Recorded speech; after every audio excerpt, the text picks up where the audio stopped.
What's good, Life and Poetry fam? We are back with part 4 of the writing process, guys. We went through this series so fast. I maybe should have did these in separate days, but I didn't want to. I was so excited about getting it out. Plus, there's so much other stuff on my calendar to do, but that's neither here nor there, guys. We got to talk about the journey to book number 2, not about all that other stuff. That's pish posh, guys. We are talking about book number 2, Intimacy, Poetic Expressions, a book of poetry. In the description down below, available on Amazon exclusively on Amazon.com in both paperback and ebook versions, guys. Go check them out. They don't cost that much. They ain't gonna break your pocket. Go support your boy. Go buy yourself a copy of that book. It's a good read. It's a good read. It's a good read, guys. And it's crazy. It's crazy, guys. Okay, so, but we're here to talk about part 4, right? We made it to part 1. Recap. We started part 1. Was talking about how it started, how I got the notion to write the book, how we even got the kickstart to write the book.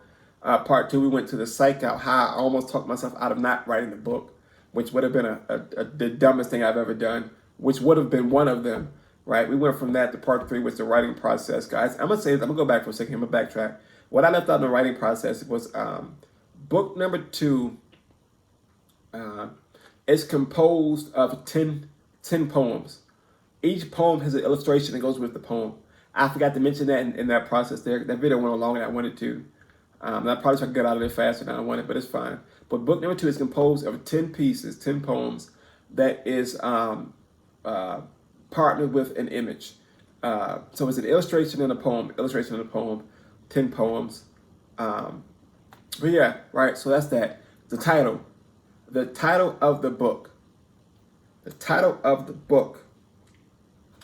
Life and Poetry fam, I did not have a title of the book until I was ready to actually put it on Amazon and publish it.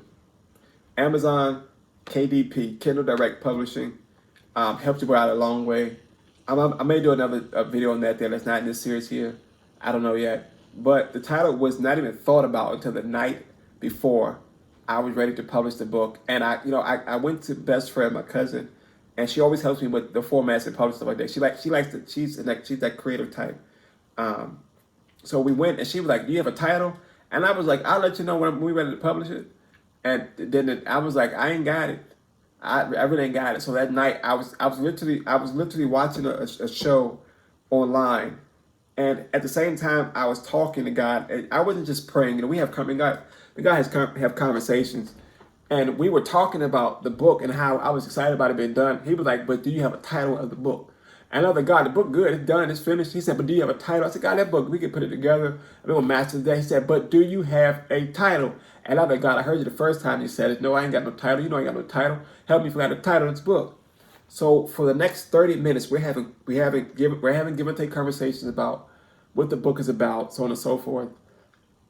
And I had a draft of different titles in my notes, what I wanted the book to be, what I wanted the title of the book to be, and they was not at all. They was not at all. Right, y'all. So these are a few of the titles of the book, right? And I was like, this is crazy. So one title I came up with was Parental Discretion Advised, right? Another title was Love Under the Covers. Then I had Love Undercover, and I was like, those really suck. Those really suck. So I was sitting with God again, just like how I started the book. I always go back to Him for anything. When I'm down, when I'm struggling, I go to Him and I sit with Him and I allow Him to love on me as I love on Him. And we're talking about the book, and I'm telling God about how it was amazing that He gave me that how He allowed me to write about the topic intimacy. Remember, I had a thought about what I want to do. He solidified it. We came together and we agreed on intimacy. And so I was telling him about how the topic was amazing, how the pieces came together in a great way, and and how intimacy really opened up different avenues, because there are so many layers. You peel it back like an onion.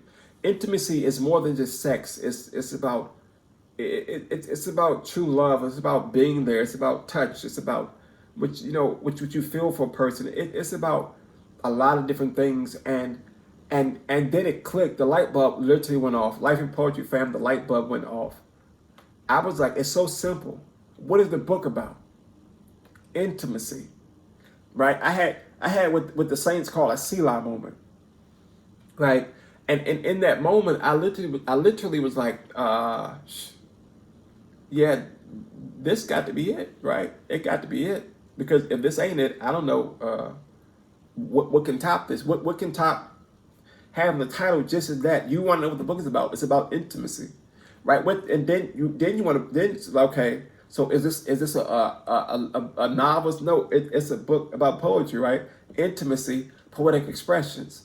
It really hit like that night before we went to formatted for the publishing for the publishing on Amazon KDP Kindle Direct Publishing, and I was like, yo, this book almost went up with a question mark without a title. Right? Then the blessing is that if you publish it, you don't. I mean, you can upload it. You just don't release it to the public and see about the title for it. But I was like, yo, this was crazy. It almost. First of all, I already had the setback from the writer's block. Now I got to figure out this daggone title, which is also thrown me left because I wanted the title to match what was there. I didn't want it to be something that was just generic or just it just was just there as a placeholder. I wanted it to fit what was there in the book. Just like the first book, Love in the Eyes of the Author. It was my view on love, how love is in my eyes, and how I see it poetically. You know, if you know how I operate sometimes, I look at life as a never-ending poem, as a never-ending poem. And I've said this before in a video. I look at life as a never-ending poem. You always can add another stanza to it. And that's how I see love. You can always add another layer to it. It's always another stanza. And I guess that's how this book came out. You know, we're still in intimacy is love, right? But that title, Intimacy, Poetic Expressions, was like, it just put the nail in the coffin. It made sense. It fit. Now, there are different techniques you can use to come up with titles. There are actually even, there's actually even a software online where you can have your title generated for you. If that's what you want to do, that's fine. Some people, you can use that. It's fine. You can sit with people. You can figure some stuff out. You can even have play on wordplay if that's what you want to do. And with your whatever fits you, that's what you go with. With me, it's sitting there going crazy, trying to figure out what it is the last minute. I work great under pressure. I am amazing under pressure. You can ask anybody. Pressure don't stop me. Pressure don't stop me not one bit. I was working under pressure before that pressure thing came out. You know, in the pop culture. I was working under pressure for a long time, right? I feel like I work better that way. But yeah, so the title literally came from a conversation with me and God. Me and God. We had to figure it out. We had to figure it out. The book had no title for the entire time, and I'm not one who okay. Some people wait to the end of something to title a piece. I don't do that. Like the pieces itself, the poems, the spoken words, whatever it is. What I do is I start with the placeholder title. The poem never actually sticks to the title, but I need something to work off of. So the title always has either the theme of what I'm writing about, so on and so forth, and that's fine. Cause I'll change at the end. But I always like to see that placeholder that keeps me on target of how I'm writing.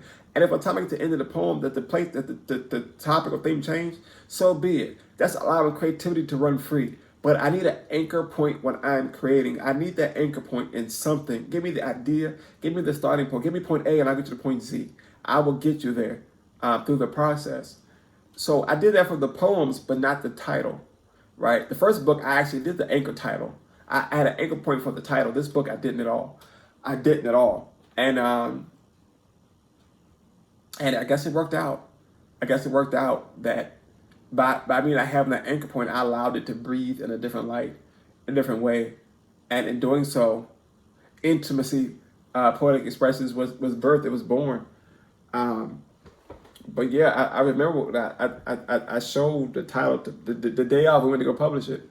I showed the title to best friend and she was like, okay, this can work. And we went with it.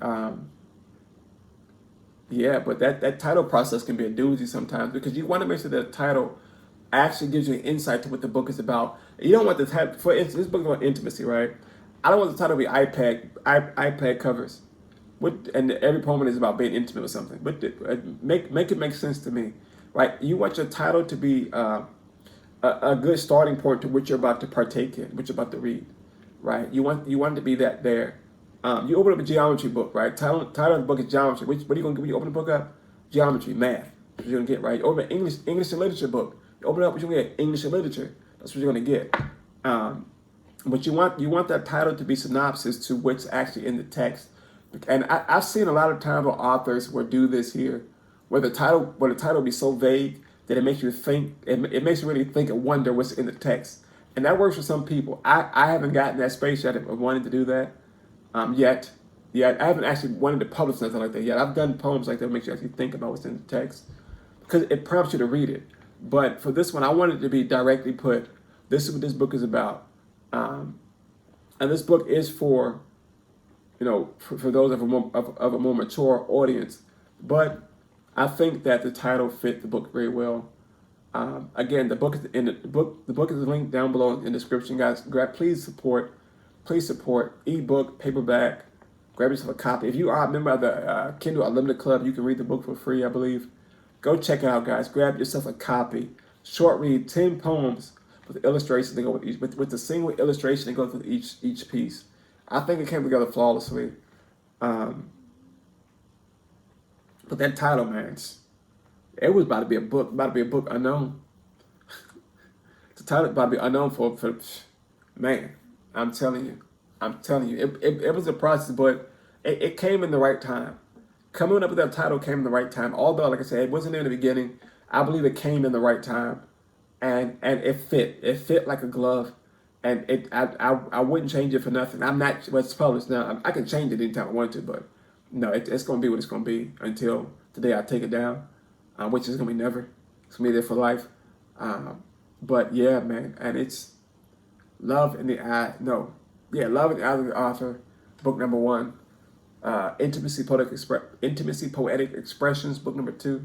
Guys, I have 2 published books out.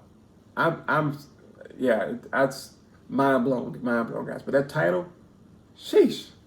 I almost put your boy back in the writer's block phase. But we made it out. We got the book titled. We worked through the writer's block. We worked through, making sure the material was good enough. We worked through the psych out phase. We worked through how we got the book started. We worked through all these stages here to get to this final step, guys, which is publishing the book. Part 5 of this journey here, part 5 of this series, guys. We're going to roll right into that there, guys. But thank y'all so much for watching these videos, guys. If you've made it to this part in the journey, thank y'all so much. Remember, guys, give this video a thumbs up. Even if you don't like it, give it a thumbs down. It's all love here with your boy here, Life and Poetry. But just grab yourself a copy. Even if you don't like the video, grab a copy. Please grab a copy of the book and support. For Life and Poetry, guys, I love you guys so much, guys. Thank y'all for rocking with the journey so far. Like I said, the writing is a journey, and it's a process, but it's well worth it. It's well worth it, especially when you see that final product when it's published. And that's a good segue to part 5 of this year, guys. So just stay tuned for that as we roll right into that.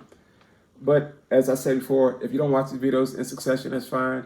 But always remember this: to stay safe and be blessed. Until next time, part 5. See y'all later. See y'all when we get there. We out. Peace.